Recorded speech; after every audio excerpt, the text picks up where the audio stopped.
briefing starting tonight at 6:15. We do have 4 items on our agenda to go over with you tonight.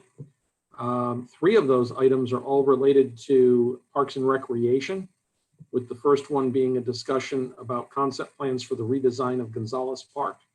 So without hesitation, I will turn the floor over to Jason Fatides, our Parks and Rec Director. Thank you, Mike, and good evening, Council. First, I want to apologize for Trevor Hughes. He's heading up this project. He's disappointed not to be here tonight. He had a Parents and Teachers Association meeting. So at the beginning of the year, Council gave us direction to seek a consultant to do what I think we termed a reimagine of Gonzalez Park. We reached out to Mr. Brett Goddard, who's with us tonight online, if Council has any questions for Brett. He has a history with the city, most notably Oceanfront Park and the design of Latham Plaza and Seawalk Pavilion, among others. So what we did is we provided Mr. Goddard a list of feedback items that we had received from our community outreach that was part of the parks assessment. Along with that, I believe you also listened to the council's meeting when we received the feedback from you guys. And with that, he has developed 3 conceptual plans for us that we asking council tonight to look at to see if we can get consensus to move along. The ultimate goal is to get Mr. Goddard enough information that he can develop a final design that we could take out for bid and develop some budget numbers. So the question that we have for council tonight is, does council prefer one of the 3 concepts? And if so, can we talk about the amenities in those concepts, agree on those to see where we go further? So that's our question for council tonight, and I'll open it up. And the hands are popping up left and right. We will start with Councilmember Golding, followed by Councilor Dumont. Thank you. Thank you, Brett, for providing those concept plans to us. Jason, I would like to say, I feel like me personally, we're not ready to move forward with any concept plans because I've gotten some feedback from citizens who are concerned because the concept plans don't include a basketball court and they don't include a ball field. And some of the people who took the survey said that they were under the impression that the question was asking for what are some additions you'd like to see to Gonzalez Park, and they had no idea that some of the things would be going away. And so my concern is I want to make sure that we're not taking anything away from Gonzalez Park. My understanding is from some of these people that they do use the ball field and that they do see people using the basketball court. And so I would not want us to take anything away from Gonzalez that is being used. I am feeling like perhaps we have an opportunity here for some additional community input. And I don't know if that needs to be done in a workshop sort of way or whatever, but I would not feel comfortable moving forward with any plans without making sure that we get some community input and making sure that we aren't taking anything out that we shouldn't be taking out. The only other comment that I would make too is with that one concept plan that has the dog park area in it. You know, I'm a dog person, but my concern with putting a dog park in that area is that there's not a big enough space to do a dog park. Dog parks really need to be a larger space where dogs can run. And so I personally would not recommend that be anything that would be included in Gonzalez. I think Gonzalez is not big enough to incorporate something like that, and we have a lot of other things that we could focus on. Mike, would you prefer our answer, Ms. Golding, now, or wait until we have other comments and circle back to all of them? I'd say answer her questions now if you can. Yes, Ms. Golding, absolutely. We don't think that we would arrive at a final design tonight. What we're looking for is further feedback that, again, involve the community. What we have asked of Mr. Goddard is to take some of those ideas and put them in some concepts. These certainly are not the final concepts, and you can interchange any of the amenities. As far as the basketball court goes, it was never our intention to remove the basketball court without giving the community the ability to play basketball. So the proposed volleyball court, for instance, could be replaced with a basketball court. The reason why it was not listed in the original was because this is a relatively small park. We wanted to fit as much in for the community as we could.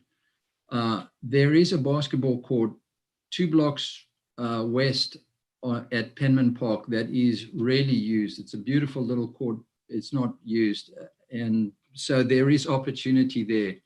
As far as the ball field go, I think what Mr. Goddard has done is taken that listing, and in that listing, we got a lot of requests for a multi-purpose field.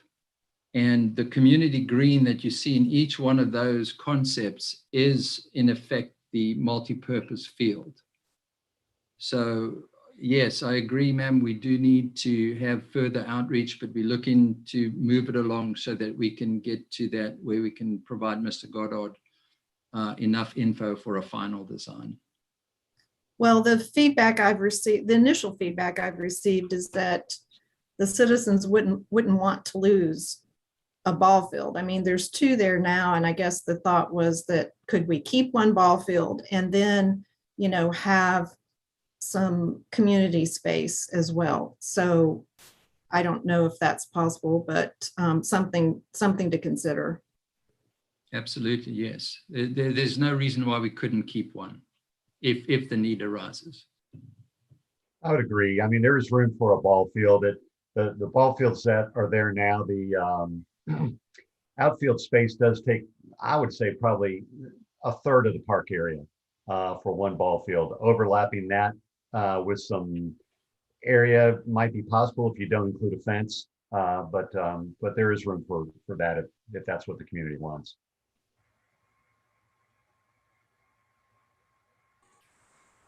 Councilor Dumont, followed by Councilor Meza. Thank you.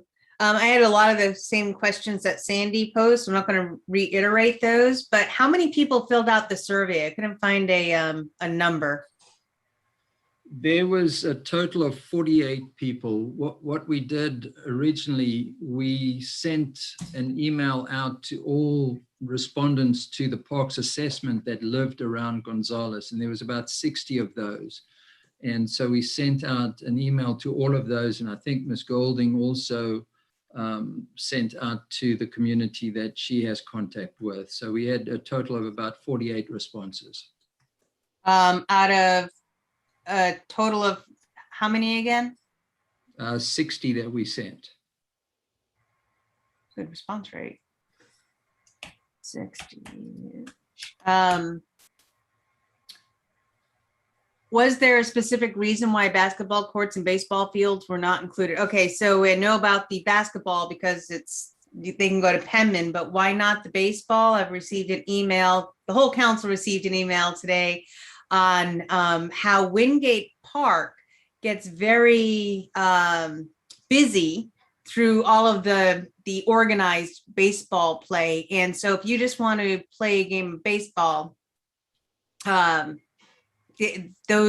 that's not a readily available option for people. So I understand that you can do it on the open field, but I think there's a different essence when you see the diamond and you're able, you know, where the lines are and such. Otherwise, you're just playing in somebody's backyard, breaking a window when you hit the ball a little bit too far to the left or right. Not that we've done that at all growing up, but usually our own windows.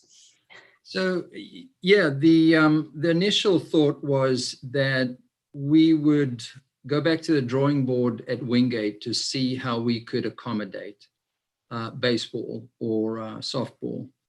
If we ran out of capacity there, then we were going to look to approach Jacks Beach Elementary. They have a beautiful little field that is rarely used.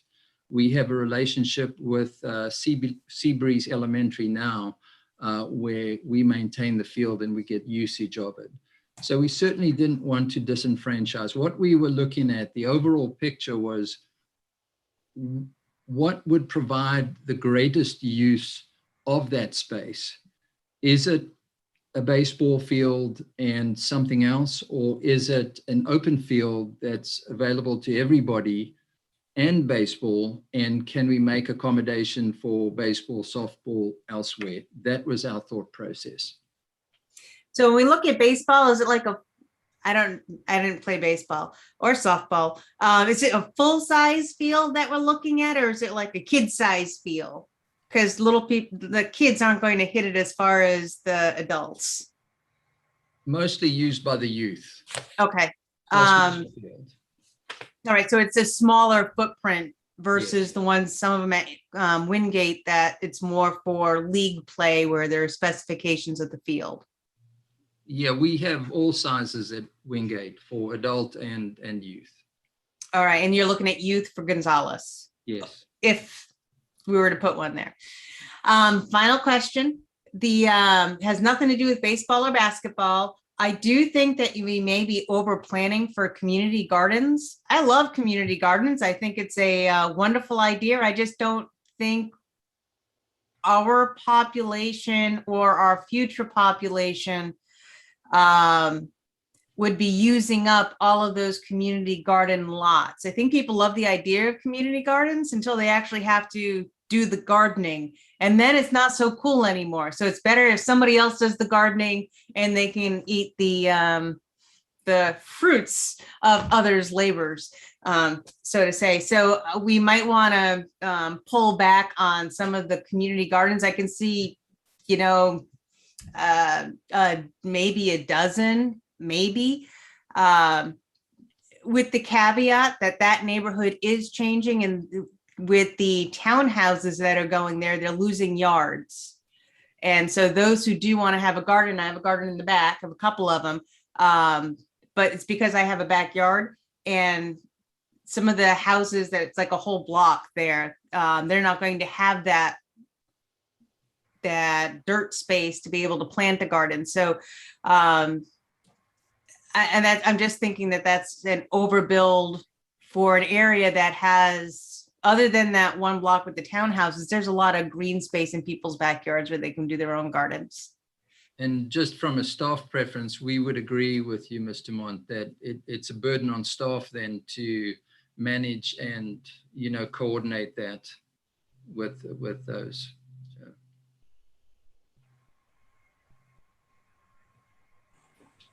Councilor Meza, followed by Mayor Hoffman. Yes, I also received the emails about the diamonds and the basketball courts being removed. Yeah, I went and played kickball a couple weeks ago, but unfortunately we got rained on, so we had to leave. I know on the plan, on one of the plans, I think on Plan C, where it says remove existing parking and add in new parking spaces. I don't know if I can agree or would like the idea of removing some of the parking spaces, especially if we're going to improve the park.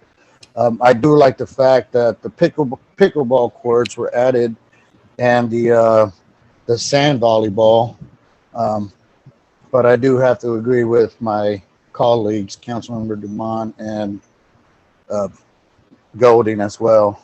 But I am glad to see that finally we're moving forward with Gonzalez Park.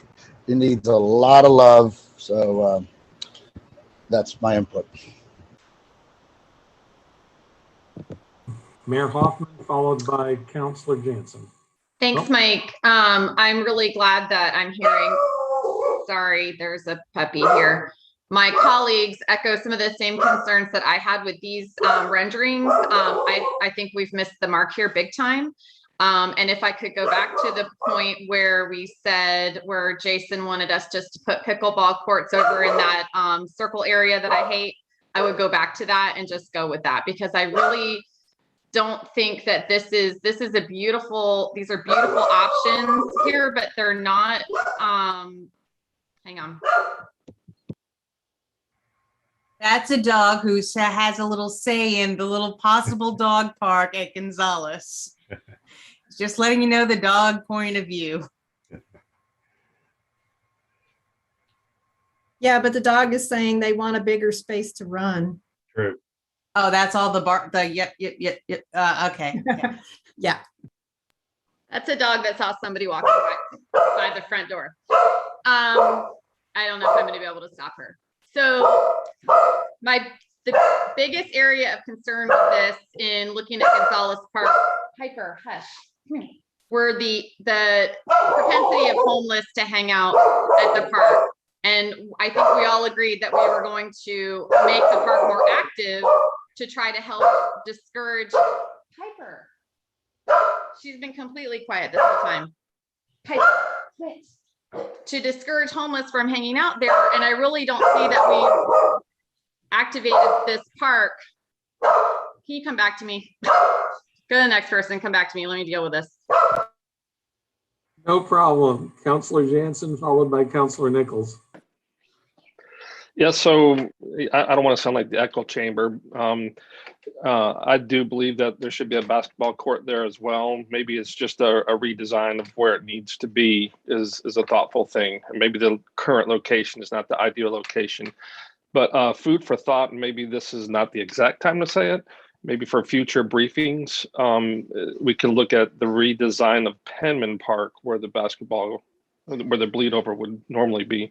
Also, at the corner of 6th Avenue North and Holly is empty city lot space that could be converted into part of the urban trail where we could add a dog park.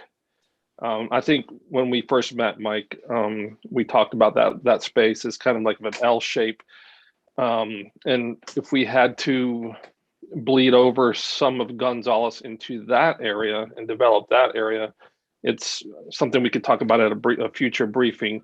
But I do love the concept of multi-use field space, whether it's a combination of a basketball, volleyball court, and it's striped appropriately, and that way, if it's not being used for basketball, it can be used for volleyball or what have you.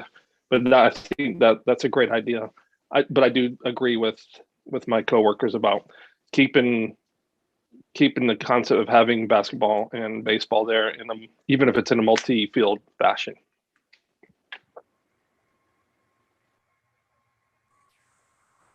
Thank you. Counselor Nichols, followed by Counselor Stokes.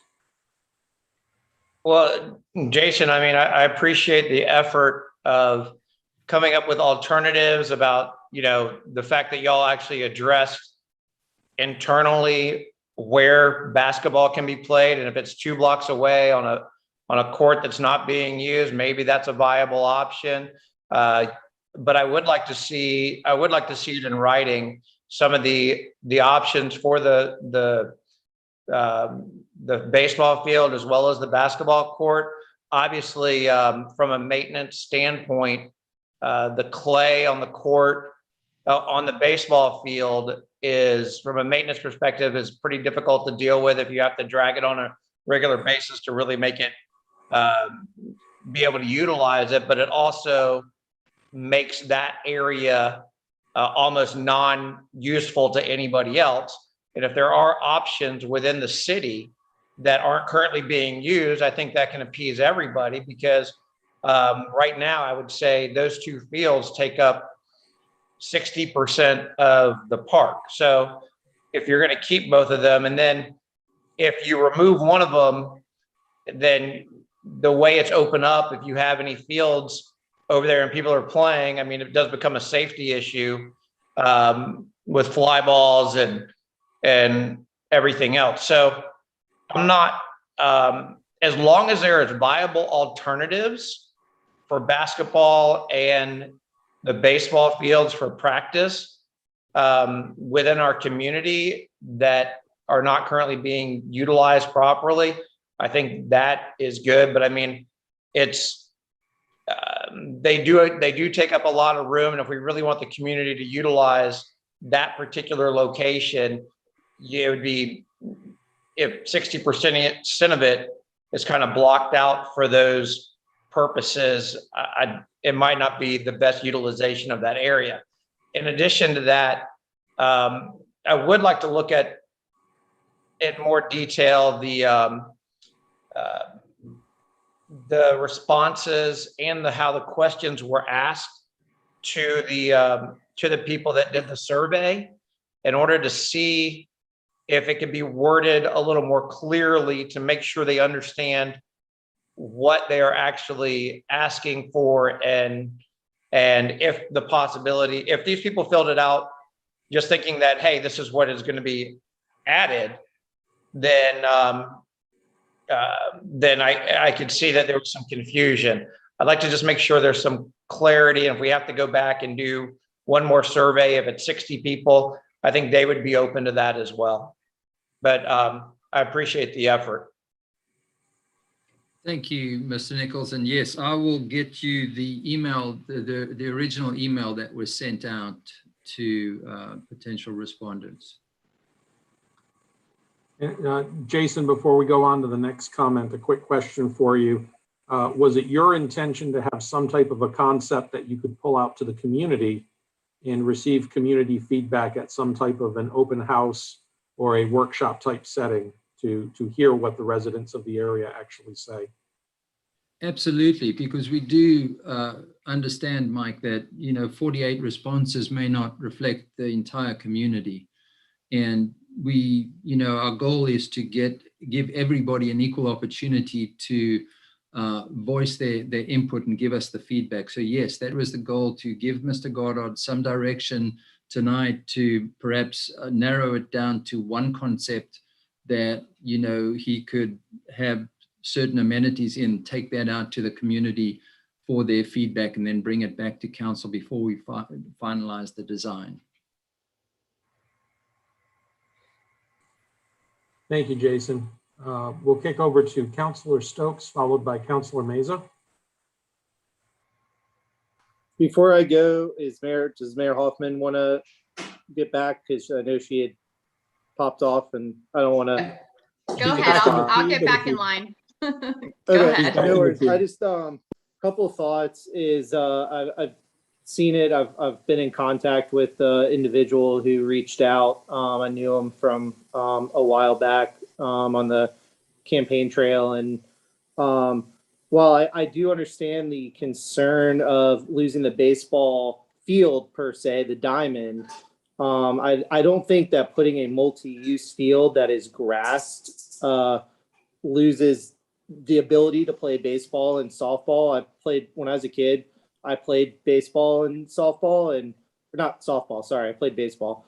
And not all the time was it a perfect clay diamond. We played on grass. You played it. If you went to a park, you played on the grass in the park, and we had little bases that we put down. And I never felt like I was being shortchanged as a kid because I wasn't on a clay field.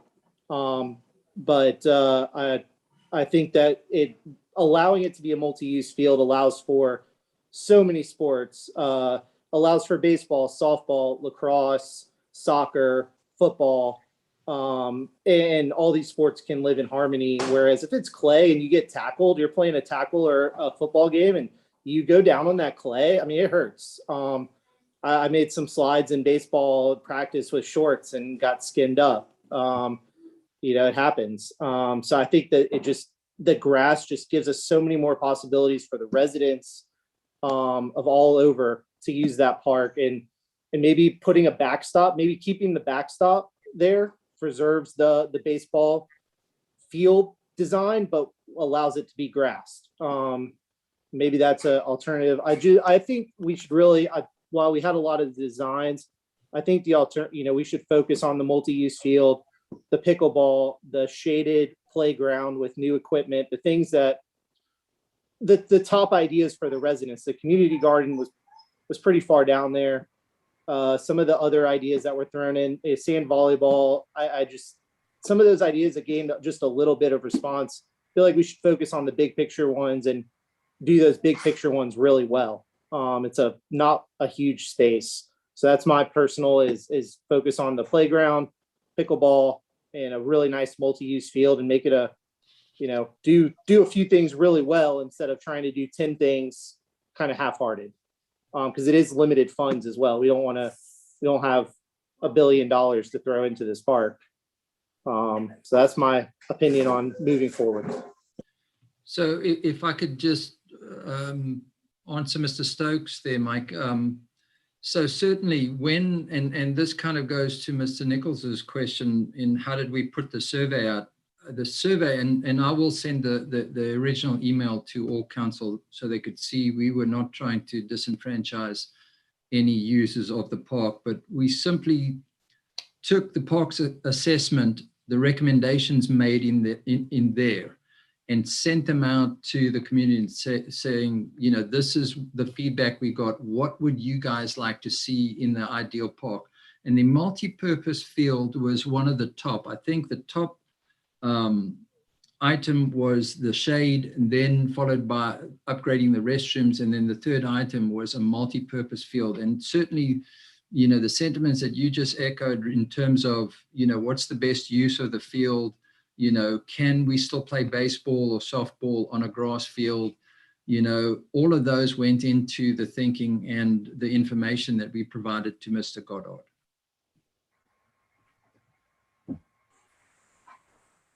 Thank you, Jason. Councilor Meza, followed by Mayor Hoffman. Yes, I am looking at the Google Maps of Gonzalez Park. And I know Councilmember Sandy was talking about maybe just keeping one baseball diamond. Is there a way that we could maybe get the designer to do a concept with one baseball diamond and then two baseball diamonds, and then the other half, obviously, either move the basketball court, the playground, obviously the bathroom, and see if he could incorporate some of the great the great assets that he did on the other designs into that section. Because I know sometimes when I drive around there, I see T-ball going on, practices and all sorts of things. But yeah, I'm looking at it right now, and obviously I could see that I think we have some room to work with this park. Yeah, I think, yeah, that is it. Thank you. Mayor Hoffman, followed by Councilor Dumont. All right, the dog is quiet. I think she's in my closet eating shoes. It's a sacrifice I'm willing to make. But to go back, I am a little disappointed. I'm a lot disappointed in this redesign or the concepts. I think we're going for form over function, and this is a neighborhood community park that I think loses a lot of the function that it previously had, and then adds in some of the problems that I had with it. You guys all heard me say that sidewalk around nothing in the southeast corner of the park is never touched. It's never used. And I feel like we just added 8 more sidewalks around nothing to this park. And so it's almost hard for me to even get past that. I love it, the idea of a community garden. In theory, I want to be a community that has a community garden, but I think in execution and maintenance, there's a lot that can go wrong. And just the how they look after a while, just drive by the one on Jarboe Park on off Florida, and it's not necessarily something I'd want to live next door to be honest with you. And the fact of the matter is most everyone in that area is in a single family with a yard. I think that we have we're replicating some things. Sand volleyball is obviously something we have a lot of. on the beach and at Sunshine Park. Let's see, we have 2 diamonds there. So even if we took out one of the diamonds, we would buy ourselves a lot of space.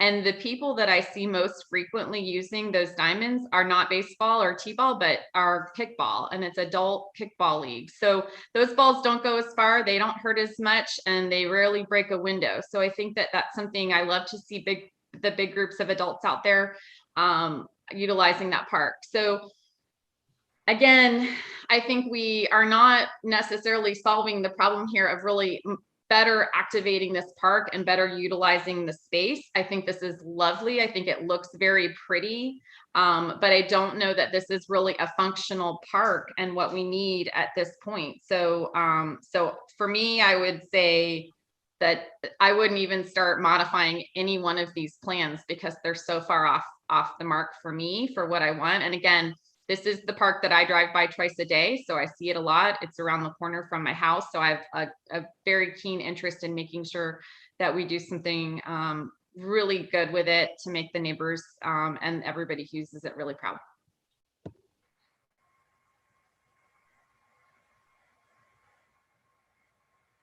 Councillor Dumont, followed by Councillor Golding.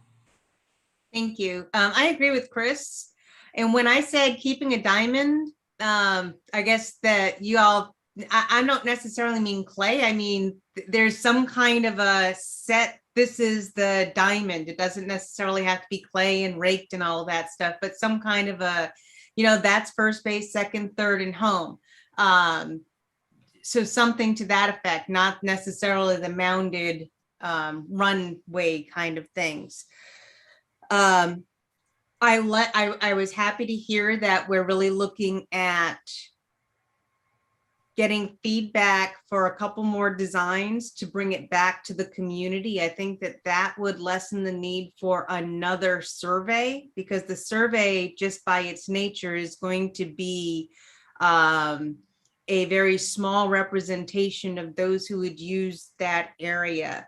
Where if you could do, or if we could do, some kind of community feedback in the park, like on a Saturday when people would use the park, we'd get far more input than through a survey. So the survey is a good place, even though there's that flaw of not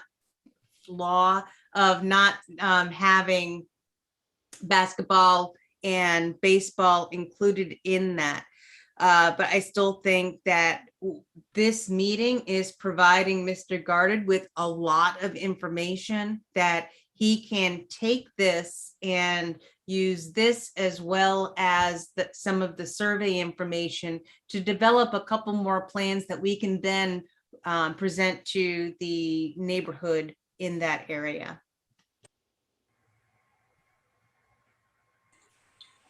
Councillor Golding, followed by Councillor Nichols.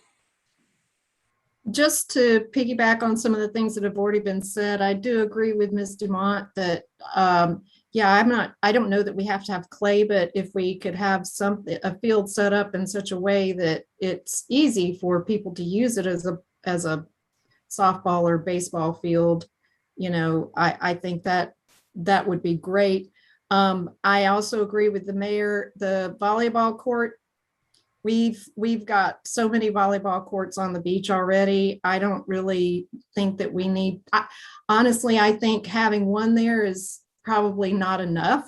You can't just have one. So I would opt to just not have one at all, and then we focus on other things.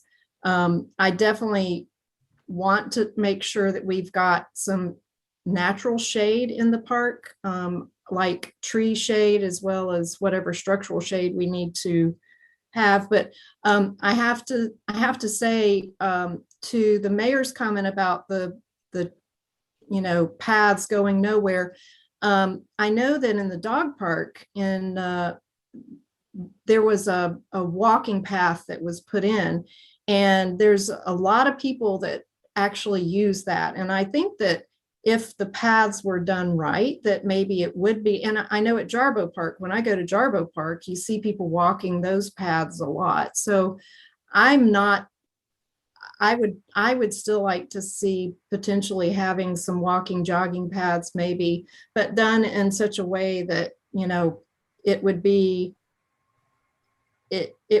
something that would be usable, but also it's obvious that this is what this is supposed to be. It's not just a path to take you to the playground or whatever.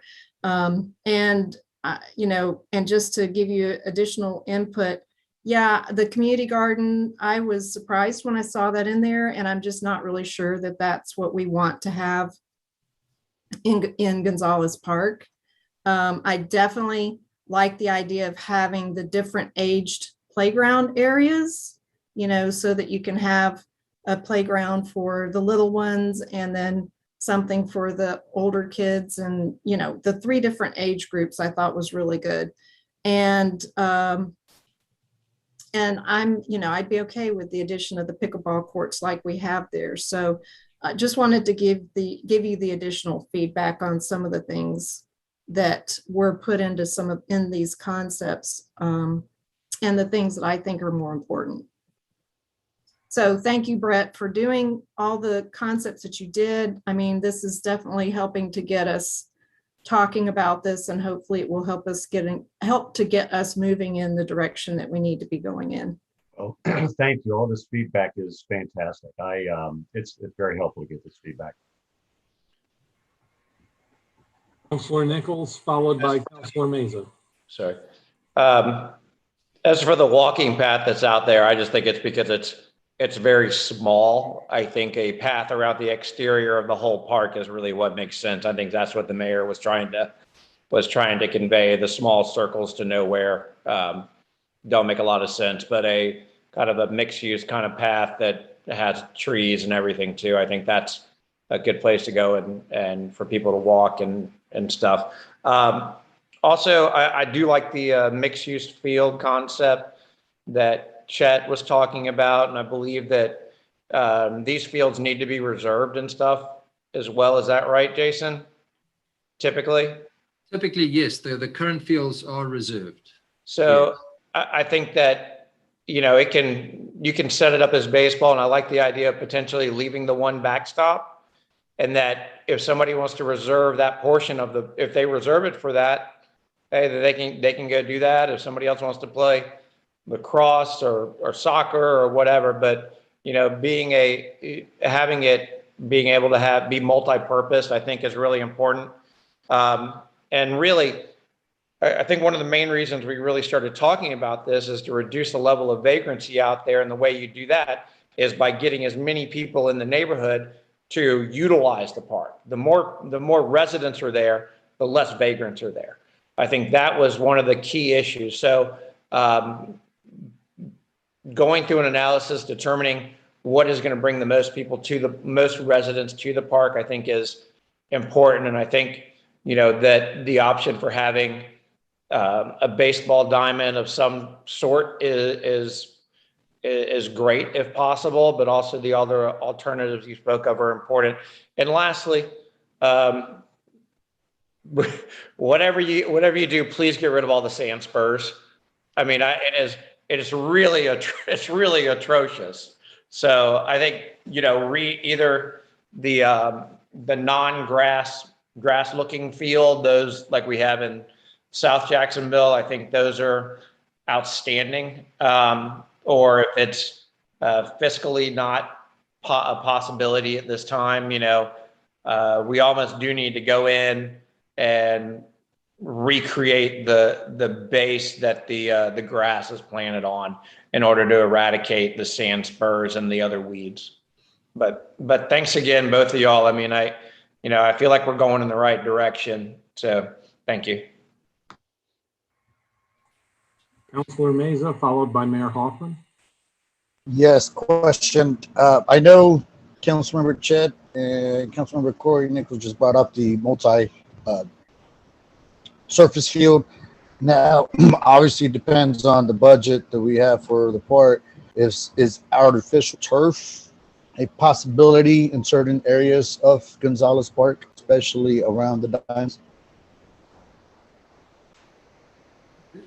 That would be purely a budget issue, Mr. Mazer. But I will say this, I'm very confident in our ground staff to bring that field back up to a very nice playable standard.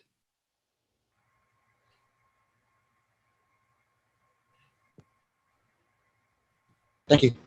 If y'all can, with what y'all are doing with the golf course, I have no doubt you can get a good set of grass going out there. Well, that's what I said at the beginning. Trevor was heading up this project, very confident. And by the way, Mr. Nichols, the trees that you see in these renderings are going to be part of the Jacksonville Tree Commission. We've talked with them. This is a separate project to the other one that we're working on. Outstanding. I like free trees. Many as we can get. Mayor Hoffman? Just a quick follow-up question. What is a clay mound? Well, it's really conceptually, it's just an area for small kids to roll around. It's raised berms, just grass. It's not flat ground. It's just an area for kids to climb and roll and play and hide and that kind of thing. So it's somewhat of a leftover space, but I used it just to create a different sort of area. Thank you.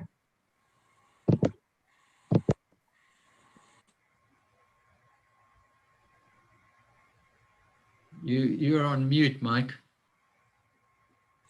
That's the last of our hands being raised. Do you two feel like you've got a lot of good direction from council tonight of where to take perhaps a revised concept? Personally, yes. I appreciate all the comments. They've all been very helpful. Obviously I'll speak with Jason and Trevor after this meeting and we'll figure out where to go. But I've got a very good idea about what you all are looking for now. And I think, Mike, we will include at least one or maybe more further community outreaches at the park, as Ms. Dumont had recommended. Excellent. Okay. Well, that was item 1. Right. Still have a few more to go. Thank you, Brett. Thank you all very much. Jason also has item number 2, which is revisions to the special events policy. And Jason, I'll let you take it from there. So the revision to the special events policy was brought up again earlier in the year, I believe by the mayor. At the time, we brought the co-sponsorship policy to the council. The city staff have looked at the special events policy, and we've suggested, a nominal amount of changes that we don't feel are very substantive, but we do want to bring it to council to see if you would like to delve more into detail on besides the recommended changes that we've made. The only other thing I want to bring up is that at that original meeting, Ms. Dumont brought up the changes to the policy should include the elimination of references to the Jacksonville Beach Fire Department, and we will make those changes where appropriate. But other than that, we're asking council if you'd like to make some other revisions to the special events policy.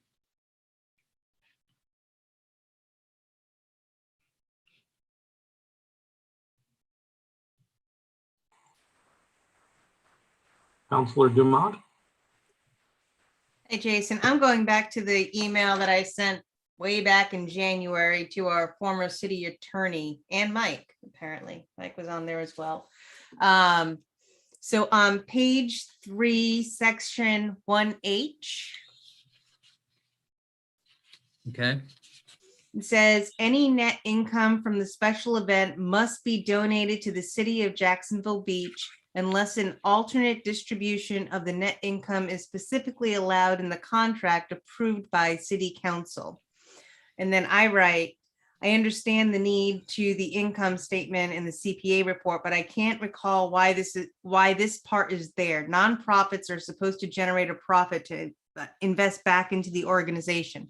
So in other words, any net profit, if it's a nonprofit that has the event, they're doing it to raise money so they can reinvest in the organization, not to just cover costs of the event. So why would they need to donate it back to the city when their main goal is to do this to generate a profit to fold back into their organization?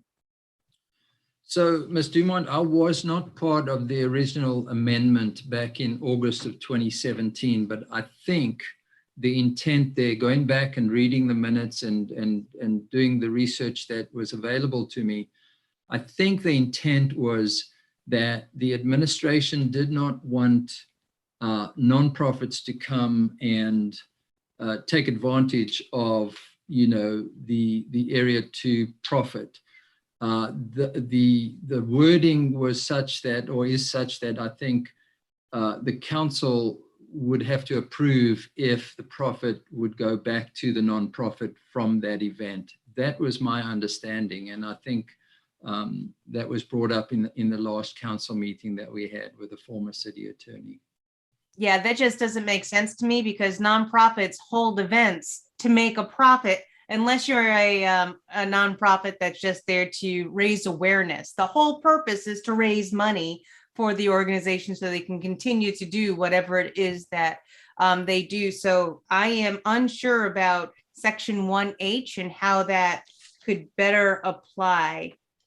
That one's another fire department one. Can I jump in on that one really quick before you get too much further away? Sure. I'm only up to page 28. I mean, the city contracted event is different than a special event. So this would be something like the art walk or the car cruise or deck the chairs. And so that almost pulls out into, I can't remember what the new category is that we called it.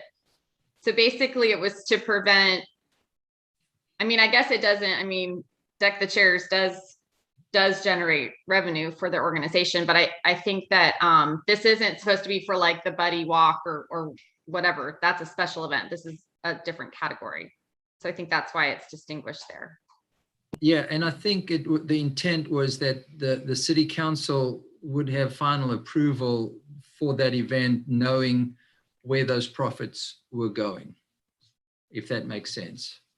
Yeah, I understand that part, wanting to know where the profits were going, but the profits should be going back into the nonprofit. And if it's a viable, and when you say, and I think nonprofit, I printed this out today, but I don't know if it specifically notes 501c3 or 501c. There's 26, 27 other types of nonprofit organizations.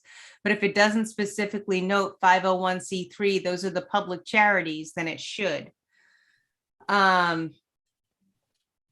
next question is on page 28, appendix 1, section C. It does not state alcohol may be sold, distributed, and or consumed in this area, which is rental area C. Was that an oversight or was that intentional? That's an oversight, Ms. Dumont. We will Okay. correct that. Page 35, the link to temporary pit permits need to be updated. I sent this out in January, so I'm sure that link is, page 44, I like the visual timeline. That's all I have.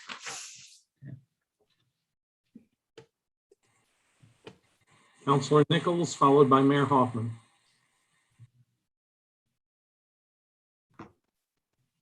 Thank you. I had a couple of people reach out to me that want to look at this further, that it has gotten fairly convoluted with the changes that have been made over the years. And I think with the transition that we're making, that we really need to really look at this whole special events policy in whole and maybe get some resident input and some input to see how often we want to use it. It seemed in the past that there's a small group of people that were getting the festivals and grandfathering people in, and I just think the whole thing needs to be looked at again and really have some input from the community, other people that want to utilize the space, come up with some better uses for it. I'm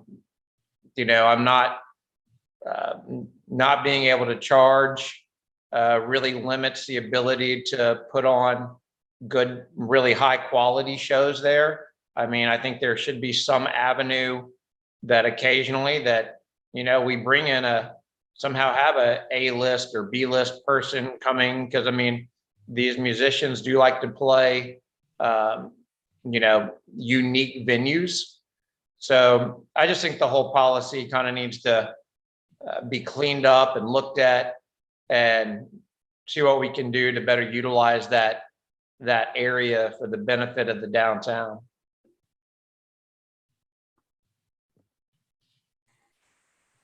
Mayor Hoffman? I agree with Mr. Nichols. I think in the fact that this policy is really, you can tell it's been kind of Frankensteined over the years. And I pulled up the version that we have on our website, and there's still some kind of markups on it that didn't get fully included, but there's a lot of repetition in terms of procedures. There's a lot of things that just could be consolidated, because if you have something repeated and you have to change it once, then you have to find it everywhere else. I just think there's a lot of unnecessary repetition in here in general. So I think we've come far enough that maybe it's time. And then even looking in the red line version, you can't even really read it in the one that was in the packet. A couple of things that I would like to see us do is allow for the option to go back to 3-day events with however many restrictions you want to put on it. We've had a few events that have talked to us. The Surfer Girl surf tournament that's coming up soon wanted to do a concert on Friday, and they have their Saturday and their Sunday events. They're not interested in doing that anymore, but at the time we didn't allow for that. So I think we are missing out on some good stuff in that we don't allow for 3 days. It's really expensive to set up all that production, even for an event that I think arguably we would all want to see here in our community and see it do well, like the what's it called? Is it the Surfer Girl, the women's surf tournament in anyway, you know what I'm talking about. Also in terms of I'm not necessarily on the same page as Corey in terms of having the big bands and concerts, but I do think that there are some types of organizations that might want to do a partially ticket event, but not necessarily at the Seawalk Pavilion. I was approached by someone who wants to do a very high-end boat show where they would put boats all in Latham Plaza and charge to go to Latham Plaza, but we only address the capacity that you can only charge for half in Seawalk Pavilion. So does that mean they could charge for Latham Plaza? I think you could make an argument for that. In terms of the process, and we've already talked about this, nowhere in the process are we sending people the special event policies. And I think that that's an important piece that we're missing. Something that I've also noticed, and I don't know if this is just something that bothers me and not anybody else, but I'm seeing a lot of, we have beer and wine, and that's fine, that's allowed, but a lot of kind of things that look like liquor or are potentially misleading to the customer, even at an alcohol-free event that are, they say pina colada, and you pay, $12 or whatever for this big pineapple. Well, it doesn't have any liquor in it, and they never said it does, but they're calling it pina colada. So I think and then there's some that it's the rum flavored wine to make a drink. So I don't know if we want to address that or just let it go since they're not technically violating the rules. The other thing that came up when we were talking about Orange Crush was renting the beach and booking out space on the beach. And we kind of have one line about surf contests can't be within 300 feet of the pier. So I think we need to talk about it if we want to address that a little more thoroughly. And that's all my notes, but I think there's a lot. I think this is worth pulling it open and putting it back together again, and not just continuing to edit this document, because I think it's getting a little out of hand. Chris, can you repeat your last point, please? With regards to the surf contest, the beach. So you yeah, said orange. So Orange the discussion was, can you rent the beach? Can you rent space on the beach? Can you put tents and can you put stages up? And we don't really have anything that specifically addresses that. And I think that we should. Thank you. Let me do this before going to Counselor Stokes, only because I don't want to reinvent the wheel here. Is there a consensus by council that there should be a full revisit of the special event policy or a desire to do it? I'm seeing a consensus. So what we'll do is, are you comfortable with having this be one of the first projects that we give to our new city attorney to work with council? Those thumbs went up fast. What we'll do is, rather than go through all of the details tonight of what council would like to see, we will pick a briefing date in the fall, and this will be the only item that we will place on the agenda. And it will be an opportunity for the council and the attorney and staff to work through what the appropriate structure of a new policy should look like. And then from there, we'll let the attorney take a stab at the first draft of what a revised policy would look like. Because again, it sounds like what we're talking about is basically not just tweaking individual sections, but a complete overhaul. So it may need to be along those lines. But again, I don't want to spend the next half hour just going through individual issues that you all might have to it, because the reality is, if we're going to rewrite it, it'll be rewritten at that time. So if you're comfortable with that, we'll plan for it coming back in the fall, probably somewhere, I'm guessing, in November. And we'll have just one whole meeting reserved for it, and we can put everything out on the table of what you want to see in terms of content and how it would actually operate. Sound good? I'm seeing consensus of heads nodding. All right. Jason, you good with that too? I'm good. Thank you, Mike. All right. With that, we'll move on to topic number 3. Mike, I have my hand up. Yep, and Councilor Dumont and Councilor Stokes, if you still wanted to comment on the topic. Yeah, just a broader comment, not a specific stuff. When we have the city attorney look at the events policy, I would like council to agree, at least in broadness, as to what we are looking for, because I have a feeling we are not on the same page as to how we see our downtown space being used. And you cannot form a good policy unless you have a good end game that you're trying to reach. So I do think the council is going to need to get together and really hash out what it is that we are trying to achieve in the downtown area to be able to formulate a policy that's going to work for us and the city as a whole. You're absolutely correct. And I believe when we get to tomorrow's budget review, one of the things you'll see from Mr. Fatides is that we had doing some surveys to find out what type of events downtown the community actually wants to see and would benefit from.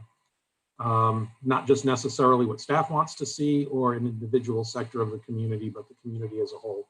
So agreed, you can't create a policy unless you know what it is you're trying to actually do to activate the downtown. Councilor Stokes? Yeah, thanks for interrupting me, Mike, because you were saying what I wanted to say. But kind of another thing that I noticed it, and I kind of agreed with the committee's report of that releasing any type of balloon or sky lantern is prohibited. I'm just wondering if this would be a good time to see if there's a consensus for an ordinance. I don't know if that can be, I don't know if that can be done right now, but I think if I'm not mistaken, Councilor Golding had brought that up in the past. And now that the committee here is identifying it for special events, I think that it is identifying that that is an issue during special events, but is also an issue outside of special events. I don't want to go down that rabbit hole, but I did see that little notation there, and it's something that I think that would be a good project to go hand in hand for our new attorney along with this special events policy. Councilor Stokes, we do already have an ordinance that is drafted for that. We wanted a new attorney on board before we bring it to council for discussion. And as I've been saying internally of the organization and to a couple council members, drafting the ordinance is easy. Enforcing it is really where it becomes an issue. And we'd want to have a conversation with council about the expectations of enforcement before an ordinance like that gets put in place. And that's another reason why the Chief Smith is on the line tonight, so he can hear stuff like this, because he and I have had a lot of conversations about unintended consequences of enforcing ordinances. We want to make sure we'd be on the same page with council as to what we do when we encounter such a situation. So we can plan on having that come back around the same time. Jason, I'll kick it over to you for renaming of Huguenot Park.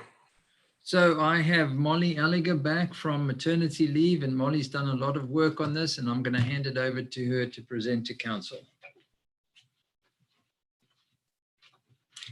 Hi, good evening, everybody. Hope everyone's well. Recently, we had a community outreach meeting with residents near Huguenot Park.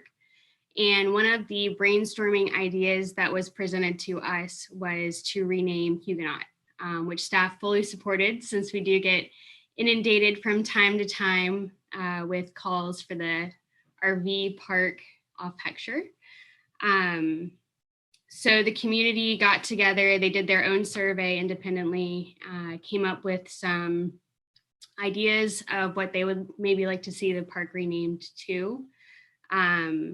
Out of this 30 people, not one person disagreed naming the park. Everyone wanted to rename it. They brought those ideas back to us, and we reached out to the tennis members at the tennis facility, and we had them vote on those as well. They brought their own ideas to us, and out of the 45 people that responded, only 2 were against renaming the park. So we wanted to bring this to you. You got the table attached to the memo, and we were just looking for guidance on how you would like for us to proceed on this, or if, you know, we should rename it at all.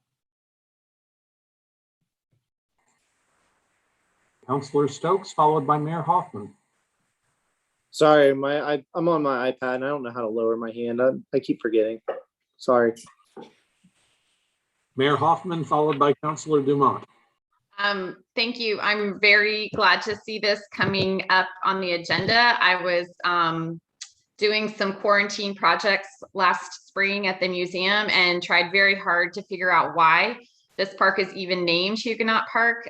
It's been named that for almost at least 90 years, because that was the earliest map that I could find. It was actually the Huguenot Lagoon. And I was trying to figure out if the lagoon was connected to the lagoons that are down in Ponte Vedra that were part of the mining operation with Mineral City. And that's when stuff started reopening. So I lost track of that project, but the closest I could get was that there was a trend in the last century to name things after the Huguenots. And if you know your history, you know their involvement with landing in Mayport and helping to found the Mayport Village area, but really nothing to do with tennis centers in Jacksonville Beach. So I'm all for renaming it. It's, as we even saw again during Orange Crush, that people were very confused by the fact that there were 2. I've been such a Debbie Downer on this call, and I'm so sad about that, because I normally love talking about Parks and Rec, but I don't love any of these names. Osprey Park makes me think it's a UNF facility.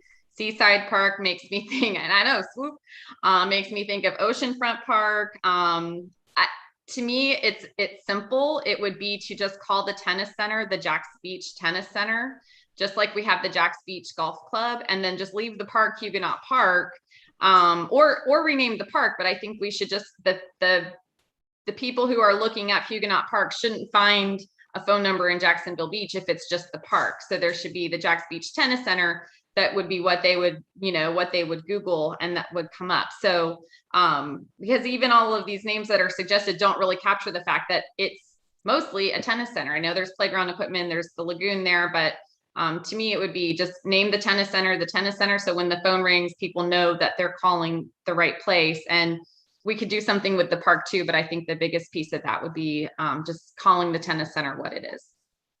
That's all. Councilor Meza, Councilor Dumont, followed by Councilor Meza. Thank you. I'm fine with Chris's suggestion of Jacks Beach Tennis Center, but the park, I'd like to decouple us from the Huguenot Park in Jacksonville. And I'm pretty sure the Huguenots, as soon as they landed here, they took out their tennis clubs and they started playing some tennis. But just in case they didn't, I think Osprey Park, that's the one that I voted for in the little survey, works because there are ospreys there and they swoop down and get the fish, as the city manager has experienced. It's I think it links us in well with the larger community, yet staying separate. So go Osprey Park, but at the Jacks Beach Tennis Center. Osprey Park at Jacks Beach Tennis Center. Councilor Mesa, followed by Councilor Nichols.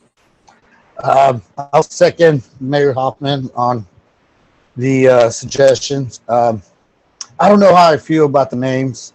Obviously, this is a community input. I know when it comes to renaming parks or city buildings, for me personally, I would like it to mean something as to why it's named after something. But what is meaningful, where obviously the beach's residents, we take pride in a lot of the things. So if we are going to rename Huguenot Park, I would like it to mean something to where it's the pride and joy of the tennis community. I do like the name Jacks Beach Tennis Center. Maybe JB Tennis Center as to shorten the name. Or maybe Pablo Beach Park, but obviously Pablo Beach, it's further down. But yeah, that's how I feel. Thank you. Councilor Nichols, followed by Councilor Stokes. Yeah, I'm good with the Jacksonville Beach Tennis Center. I think that's great. I agree, Osprey Park, everyone's going to think UNF, and I think that's a little misleading. I mean, I personally like Sunsets Park. I took this out there the other day. Oh, I don't know if y'all can see it, but it's a great place from where the way the boardwalk is built. It faces west, and I think there's some really good sunsets in that area where you don't really think about seeing sunsets that much from Jacksonville Beach. So the seaside and stuff like that, I think that's kind of misleading because you're a little off couple blocks off the beach. But I like Sunsets Park because I think it'll draw a lot of people to that area for sunset. Councilor Stokes. Just to keep it in line with our golf course, I like Jacks Beach Tennis Club. It is Jacks Beach. If you look at their website, our website, it's Jacks Beach Golf Club. So I do I mean, the difference is really small, but it has some synergy, some similarity, which I think is important. You got JBGC and JBTC. I think that's kind of cool. And we will do color matching shirts, Chris, just throwing that out there. As far as the names go, I wasn't really super thrilled with any of them. None of them stood out and said, wow, that's a park that I really want to go to. And I'm not that far from it. I think we could possibly do a little bit better in the naming of the park. Sunset was like the best one. And I was kind of like, well, it's really close to the eastern side of the city, not the western side of the city. So then it didn't really make sense, but I did like Corey's picture. So maybe it is a Sunset Park. My mind may be changed, but I kind of agree that as much as we all love to swoop Osprey Park, and I do love Ospreys, they're really cool, see them all the time, but it makes me think that like UNF controls the park, and maybe if they want to put a bunch of sculptures there too, we can rename it Osprey Park, but I don't know, it doesn't do much for me. So we might be able to do something about that. Oh, hey, there we go. All right. Ideas are flowing. So, Mike, do you mind if I address some of these questions? Go for it, Molly.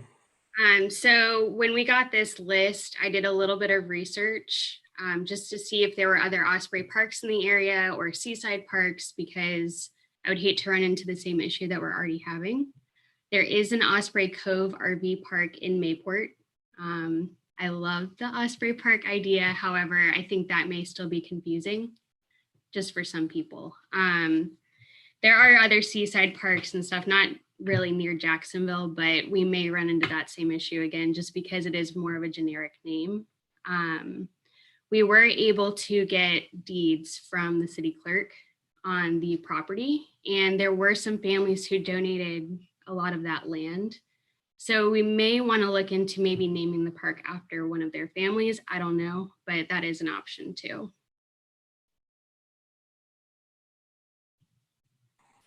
I see some heads nodding. Would council like us to explore the family names of those that dedicated the land for that park? Okay. I'd be happy to get those to you. There were 3 main families, so I can send that to you. Okay. Sounds like we'll pull up some of that information and get it to council for further consideration. But The only concern I had about names is just with the way everything is in society, they're gonna, if you name it after somebody that was a long time ago, that was involved in the Civil War, or that they had any kind of anything negative in their background, it could backfire on us. So I would be very, very careful about naming it after a person.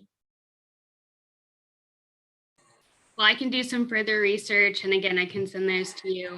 There were some other names that area went by prior to Huguenot Lagoon as well. I saw Atlantic Campgrounds on there, which I thought was kind of cool. Malami Creek, which I don't know what that name is from, but again, maybe another option. So, Molly, really quick, what is the neighborhood name that's in? I'm in Oceanside Park, but I don't know if Oceanside Park goes across 3rd. I'd have to look into that and get back to you.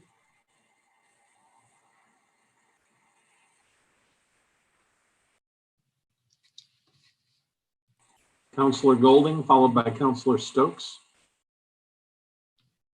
I have to agree with Councilman Meza that I would like, if we're going to do a name other than, well, I like the Jacksonville Beach Tennis Club or Tennis Center.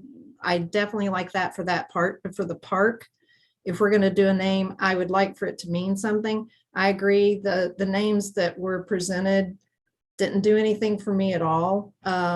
Sorry, Georgette. I know you like the Osprey name, but yeah, I think that the association with UNF could make it confusing. And but I do like the idea of looking at the names of the people who donated the property, because I think that that could be meaningful. And I would be open to, and I know everybody's going to cringe, but I mean, this is a city park, even though it's right there. You know, the neighbors had some input into it. Why aren't we asking some of our other citizens to provide input on what they think a good name would be if we don't go in the direction of the name of somebody who donated the property? Could we make it fun? Could we do something fun with it? I don't know, but to just, my thinking is to just have the names proposed by, you know, some of the people who just live in the area. We might could get some other really good ideas if we were to expand it. And thank you for all your research you've done, Molly. You obviously checked a lot of things. And I have to tell you, the deeds idea came from Jason, so I can't take credit for that. But yeah, but that's a really good idea. I was happy to comb through it all. Councilor Stokes, followed by Mayor Hoffman. Mike, this is something I thought about, kind of unrelated to this, but while we're talking about renaming a park, it goes hand in hand. Have we, have we ever done, or is it even possible to use it as a capital campaign to raise funds? Like, I don't want to say sell the name of the park, and I'm not talking maybe about this park specifically, but is that something that we've ever considered? If somebody wants to, you know, donate something. I mean, we're talking about the people who donated the land. I'm talking about, you know, people that in the 2020s who are looking to memorialize their life in a specific way of Jack's Beach. We've got the street sign program. I'm just saying, if there's anything on the parks where it could be a possible income of if we're looking to rename this park. Maybe it's not the official name, but it's a sub name. I don't know if that's ever been brought up. We can look into that. That's a finance question, so we would need to get with them, I think, in order to. Yeah, typically communities that have done that for revenue generating venues, whether it is an amphitheater, a concert hall, or a sports complex. They've entered into agreements for the equivalent of multi-year sponsorships and sold the rights to put a name on it associated with the company. There are pros and cons to doing that. Once the name is up, you're obligated to keep it up there for the term of the contract, regardless of change in council and a desire to move away towards a different name. With this being a smaller park and not necessarily one that generates revenue, it may be difficult to get people who would want to put a family name on there. And again, then you'd have to create criteria for what names you would accept and which names you would not accept and the reasons why. So that could create some issues as well. But that, yeah, it was a completely separate. Sorry, Mike, I didn't mean to interrupt you. I was just saying it was a completely separate idea, but since we're talking about park renaming, now's the time where I can get an answer. So I appreciate the answer. Thank you. Mayor Hoffman, followed by Councilor Nichols. I'm sure, as Sandy was saying it, in talking about involvement and ideas from the community, we all remember Bodie McBoatface. So I would just say we should just be real careful with that. And then if we, and it sounds like everybody's in agreement that we just go ahead and change the name of the tennis center to Jack's Beach Tennis Center or Tennis Club, whatever it is. And that should help the phone ringing problem right away, because the park won't have a phone. So if we kind of think about them as two separate entities, there's the tennis center and there's the park. So I do agree, I'm good to change that name, but whatever happens there, if as soon as we change the name of the tennis center, the phone will stop ringing for Huguenot Park other than old listings somewhere. So that should help right away. So I think that's an issue. When people Google Huguenot Beach pops up and then it comes right to us. Yeah. But it's, I mean, a park, none of our parks are listed in on any Google, they don't have phones. So that should be helpful right away, because I'm sure it's quite a nuisance, especially in the summertime. Councilor Nichols. I agree with Chet, just to be consistent. I like tennis club better than tennis center, just for consistency's sake. And then my last pitch for the name Sunset is it did come in very high as a lot of people's number 2, but when naming it after a person or something else, I'd like to name it after something that would actually draw people to the park.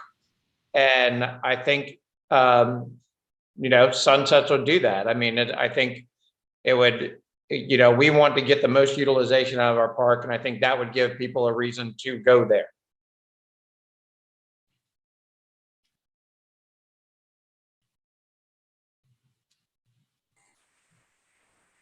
Councilor Dumont, followed by Councilor Meza. I don't want to beat a dead osprey, but apparently nobody likes ospreys. And I understand where Mr. Nichols is going with attracting people, but we also want to remember that this is a neighborhood park. This is a park that people who live right there use all the time. And so I think that their selection of a name should have greater weight than others' selection of the name. With regard to center versus club, the way I see it, does the tennis center, can you become a member of it? Yes. Okay, so then the club would work in the same way. All right, I just wanted to make sure that that we're comparing apples to apples here, that you can become a member of the golf club as well as the tennis center club thing. Thank you. Councilor Meza. Just to comment on Vice Mayor Corey Nichols and Georgette Dumont. The Sunset Park, after seeing the picture, I could see why, if we were even consider Sunset Park, I could see why. That picture looks amazing. But it'll probably look better if you take it from an Android phone.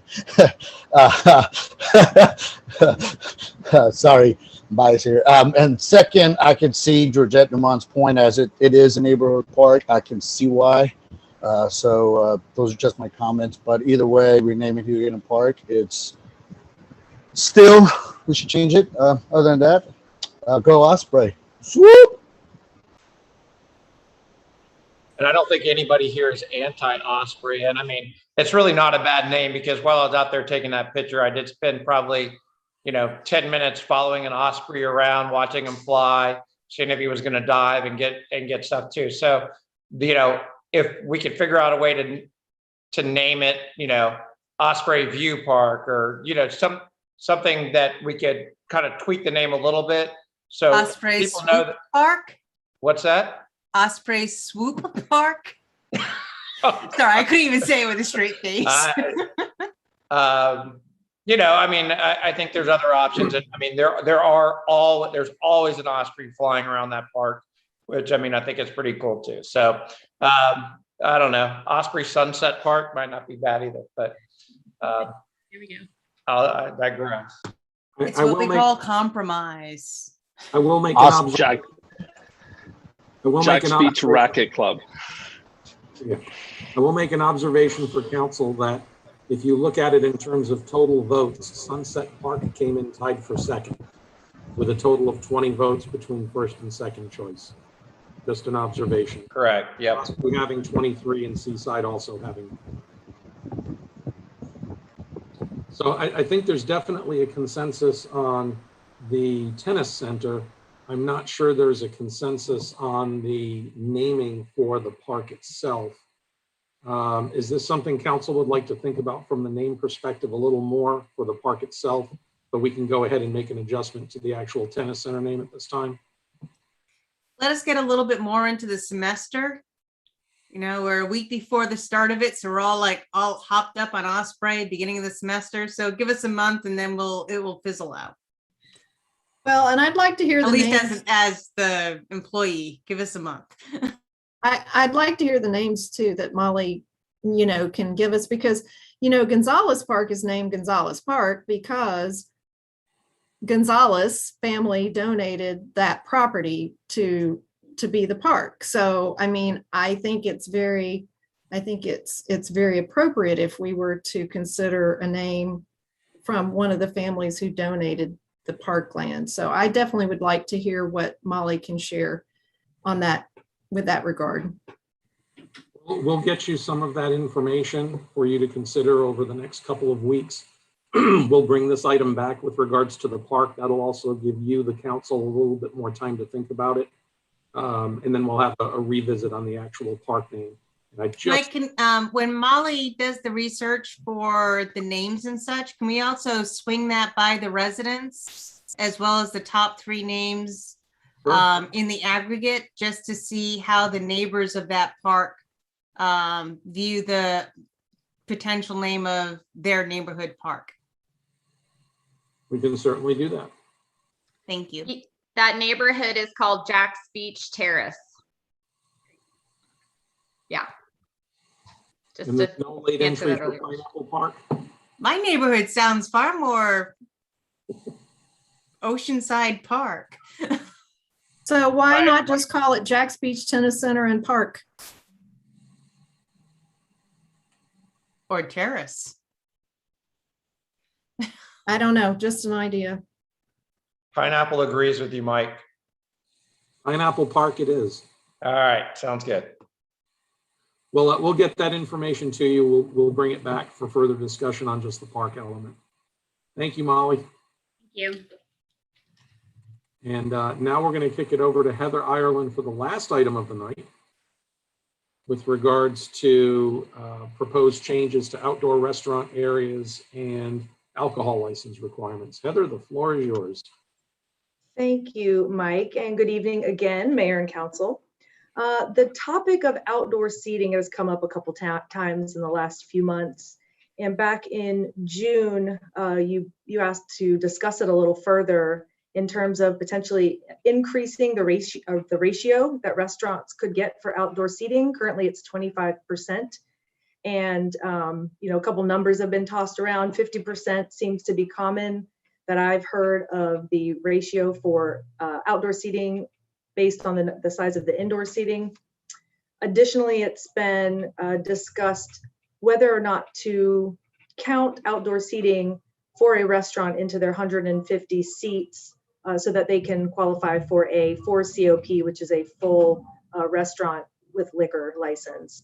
So we didn't want to just start putting together, proposed changes to the code. We really wanted to hear your input on which direction that you wanted to go. So I've kind of proposed some more questions or options for you in terms of how you wanted us to maybe address this, what you might want to increase the outdoor seating ratio to, if you wanted to count outdoor seating towards 4 COP seating, because right now we only count indoor seating.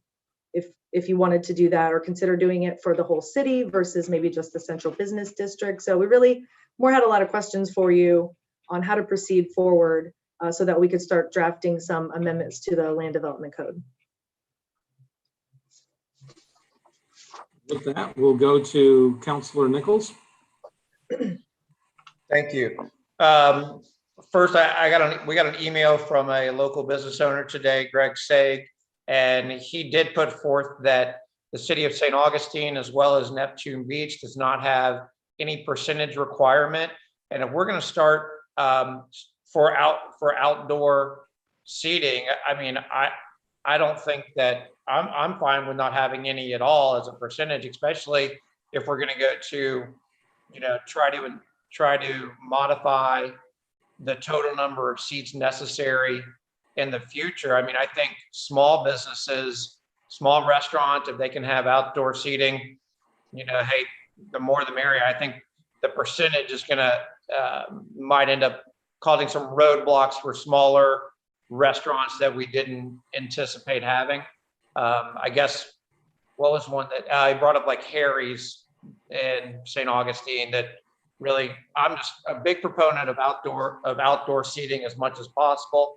Granted, typically those are dog friendly as well. And I am very much, I do agree that whatever outside seating, that should be included in the SRX proposal. If you're seating people and serving meals, I think that we need to, that all the seating should be included in that. Thank you. Thank you. Councilor Dumont. So there are two issues that we're looking at here. One is the SRX license and what seating is allowable, and two is the land development code for us and allowing outdoor seating for our businesses.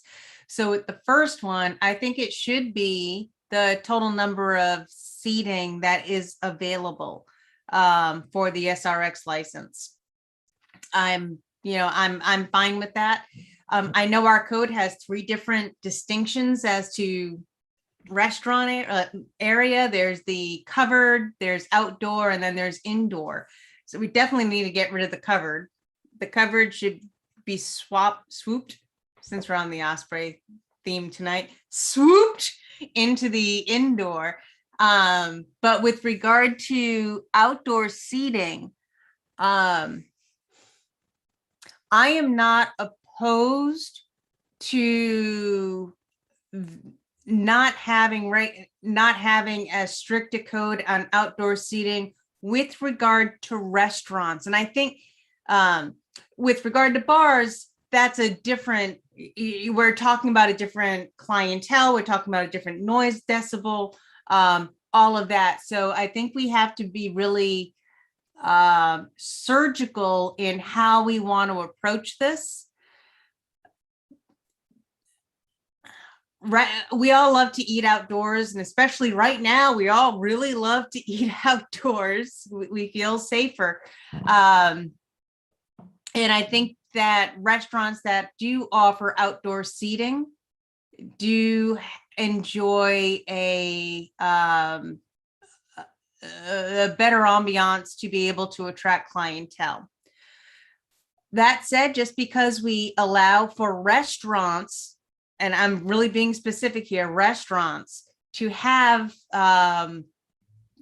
75, 100% of outdoor seating in comparison to their indoor seating, there should be some criteria as to how that outdoor seating is designed. So you want to make sure that you have like greenery and things that would help to block off some of the outdoor traffic. You make it nice, as well as the sound from inside to outside. So I can see that, but we really need to be very careful as to how any changes in the LDC are worded to make sure that it doesn't go against as to what brought it there in the first place. I think is the best way to put it. There is a reason why, just like there's a reason why every line of my syllabus is in there, because there was an incident that was far more complicated than it should have been, has propelled forth that statement in a syllabus. Everything that's in the LDC, especially when we start looking at these odd things, there was a reason or an incident that put this on the agenda of the council to actually pass this type of a ordinance. And we need to make sure that we keep that in mind so we don't have unintended consequences, even though our intentions are good. We want restaurants, we want vibrant downtown, we want people to be able to enjoy outdoors. We want dogs to be able to go there with the little doggy water bowls and provided by the restaurant and enjoy, dinner with their human. But we also want to dissuade the situations that put it there in the first place.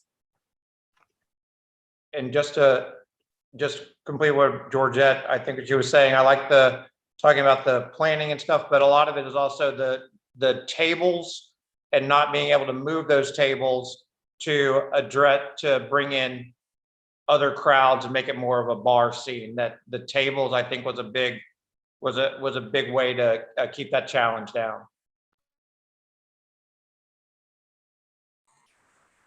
Councilor Meza, followed by Councilor Stokes. I'm probably going to be raising my hands a lot because I have a lot of input in this. First concern that I have is making sure, obviously we have to take everyone's input, making sure we don't create a loophole. Obviously right now we have the rhinos that turn into bars and don't operate as restaurants. So that's just my main concern, that if we do decide to remove the percentage of outdoor seating, that there's not a loophole created. But Councilmember Kornick just brought it up about these tables that are outside, make sure they're not removed and then the place turns into a restaurant or bar. The other concern that I have is, I know, for example, Angie's Grom, they had tables set outside. After 9 years, obviously they were told they had to remove them, but that's a perfect example of some of the outdoor seating that will benefit the restaurant. And I think I will greatly appreciate as to why it took forever to enforce that code. But I know with the restaurant, the sushi restaurant going up across the street from the pier, I think we should increase that capacity of the outdoor seating. It would definitely benefit the city, and it could, I'm going to use this term, it's going to swoop some investors here that would like that outdoor seating. I may send this council meeting to UNF's PR department to let them know how embedded the university is in the community. Councilmember Stokes, followed by Councilor Nichols. If you do, Jay, you might get a little jealous. So we might have to start talking about dolphins a few more times. But going back to the SRX, I 100% think that the outdoor seating should be allowed to compute into that. I think that either whether the seating is indoors or outdoors, they still have to have 150 seats to get the restaurant license. So, and please correct me if I'm wrong. I did this research, and this is what I found online, and that's not always correct. But the 4COP SRX license does say that they have to have 100. You have to be permitted for at least 150 seats, whether they're inside or outside. So, I think if you remove those outdoor seats, to I believe it was Councilmember Nichols' point, you don't qualify with the 150 seats. So I think Councilmember Mays' point about protecting, the Rhino establishments, there's a couple good protections in there by also selling more food than alcohol. There's a couple. So whether, if they were to take up those 50 or 75 or 100 seats outside, they could be in breach and they could lose their license from the state. So I think we have some pretty good reasons there that we can enforce and make sure that we're holding these businesses accountable, especially if we do allow more outdoor seating. I'm all for it. The not to bring in outside states, but the news out of New York about where you have to show that you're vaccinated to eat inside is like, oh wow, if that, very doubtful that comes to Florida. But if I just am like, wow, if you go to New York and you're with somebody who's unvaccinated, they can't go in the restaurant. Now I have to have outdoor seating. So I think outdoor seating is so much more prevalent, and it's such a big thing. And we live in Florida where it's beautiful 9 months out of the year, mostly, that I would prefer to eat outside 9 out of 10 times if I could, at a good restaurant, as long as it's not blazing hot. And so I think that 50% is a great minimum threshold, but I like seeing, no restriction, and we just be very clear cut with our planning and LDC on what it can have zero restriction outside. But I think just putting an arbitrary number, it just went up to 25%, and that's crazy to me because we live in Florida. It's beautiful outside. I love to be outside. So I support those. And there was one more I wanted to comment on. I did the COP.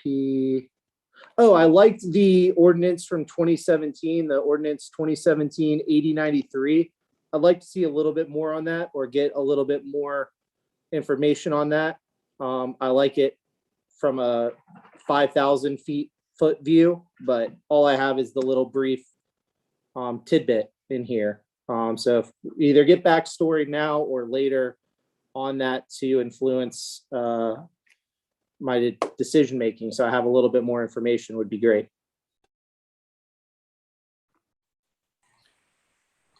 Councilor Nichols, followed by Councilor Golding.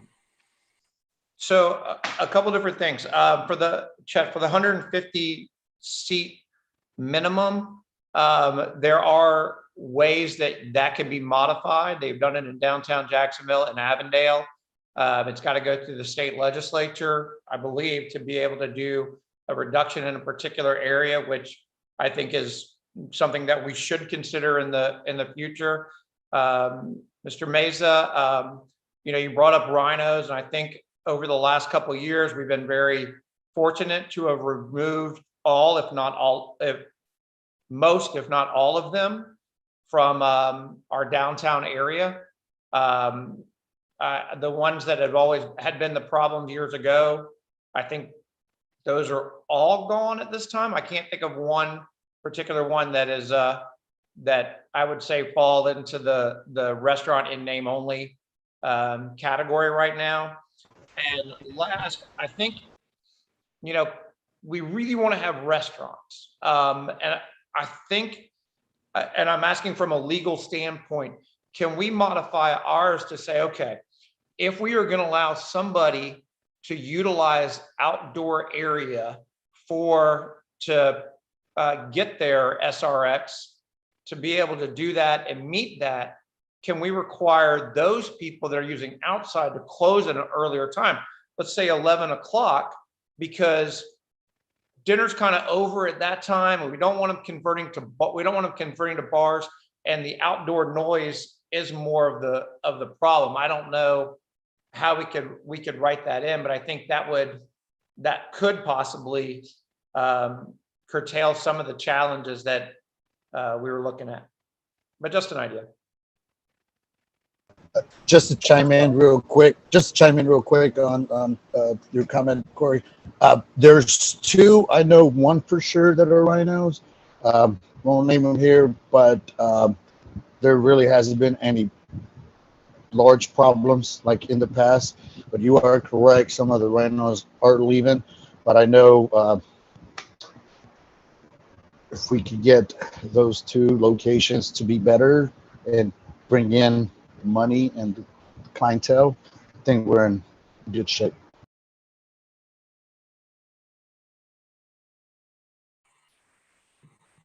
Councillor Golding, followed by Councillor Meza. So I agree with the things that have been said about the rhinos. I want to make sure that whatever we do with this, that we are not creating any loopholes or we're introducing any unintended consequences that would somehow support the problem that we've had in the past, like Ms. Dumont said, and a lot of that being with rhinos.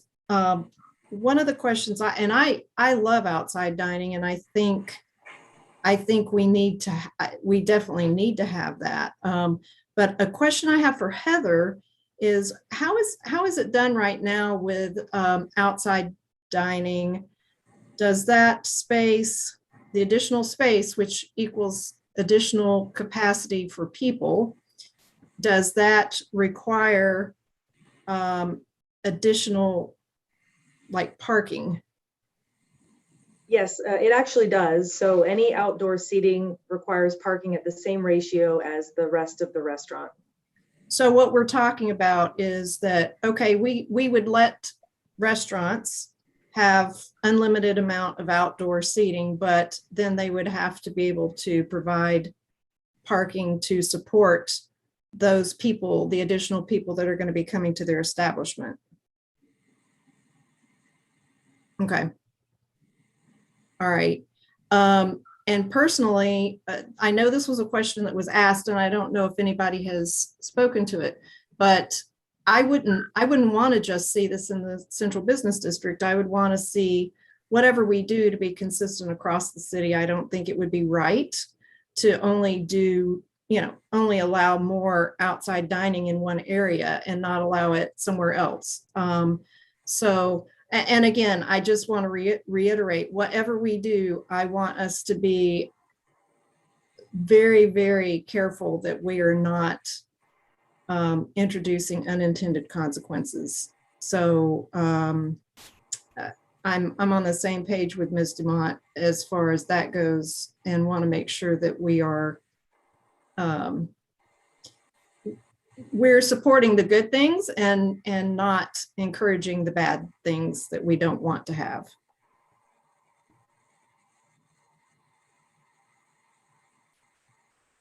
Councillor Meza, followed by Mayor Hoffman. Question: do we know why or how the ordinance came about of the percentage, the outdoor seating? Like, I don't know if Mayor Hoffman has any idea of how this happened or what's the reason behind this, as compared to Neptune Beach and St. Augustine don't have the same. Do we know that?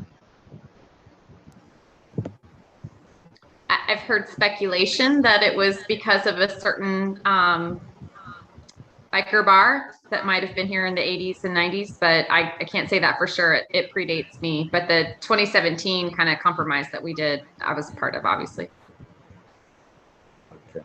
Okay, thank you. Mayor Hoffman.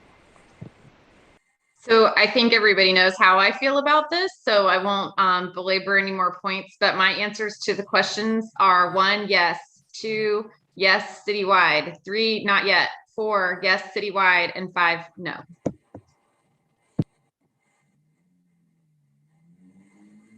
Thank you for that concise set of comments. Can you repeat those, Mayor? Are you serious? Well, I mean, 1, yes. 2, yes, citywide. 3, not yet. 4, yes, citywide. 5, no. thank you. You're welcome. I'm not seeing any other hands raised. Heather, do you think you have enough direction at this point and feedback from council to start moving forward with a draft of something? Yes, sir, absolutely. I think I can put something pretty comprehensive together and bring it back to you guys for another look. Awesome. Councilor Meza? One quick question for Miss Heather. I'm assuming you have been in communication with the sushi restaurant that's going next to Lynch's. Have other restaurant bar owners been in contact with you as in relation to what we're talking? No, not recently that I can recall. Okay, thank you. Councilor Nichols? Okay, so my 5 are, the first 4 of them is yes, and the last one is no.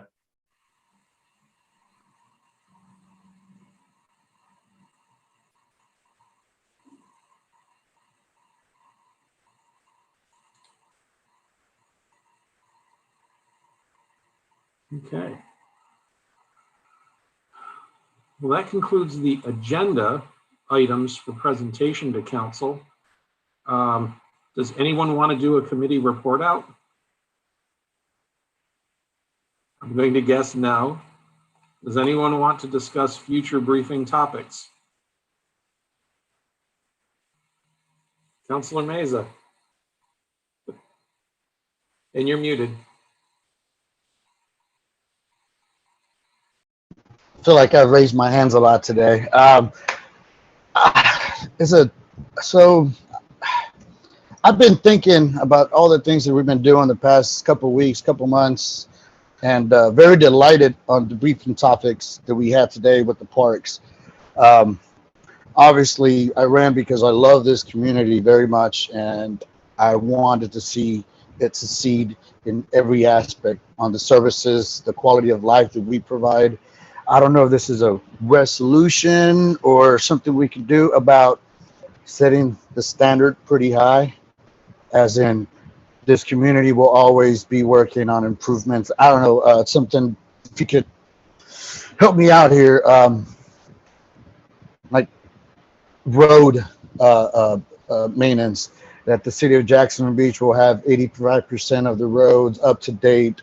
Parks will be up, 85%, or you guys get what I'm saying? I'm trying to express or communicate this well, but I'm having problems because I'm thinking so much right away. But Mike, do you see where I'm going with this? I think I see where you're going, and you're trying to establish some performance standards for anything and everything that the city does. Yes. And some of that will come out as we do projects or programs within the city. I can talk to you more about that, but to give you the example with the roadways, we'll talk about a PCI, pavement condition index, and we will strive for an index across the city to be maintained as a minimum level of standard for roads. And that might be 70%, 75%, 78%, whatever it might be. But then the goal will be never go below that limit and do whatever we have to do to make sure that we maintain that threshold. And we can do the same thing with other utilities across the city as well. And this is just across the board on the entire city, not just roads, but every department, street signs, just the quality of life in itself. Obviously, we're going to have the urban trail, but it's something that I've been thinking, and hopefully I could sit down and write these notes, which I always tend to forget once I'm trying to speak. But yes, that's just something that maybe we could talk about in the future. Okay. Councilor Nichols? And just one other thought on the last topic.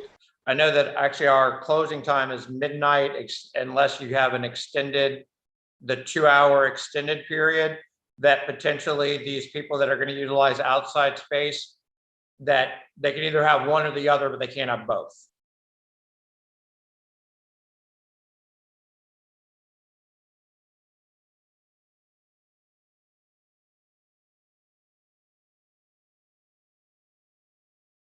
And Councilor Dumont.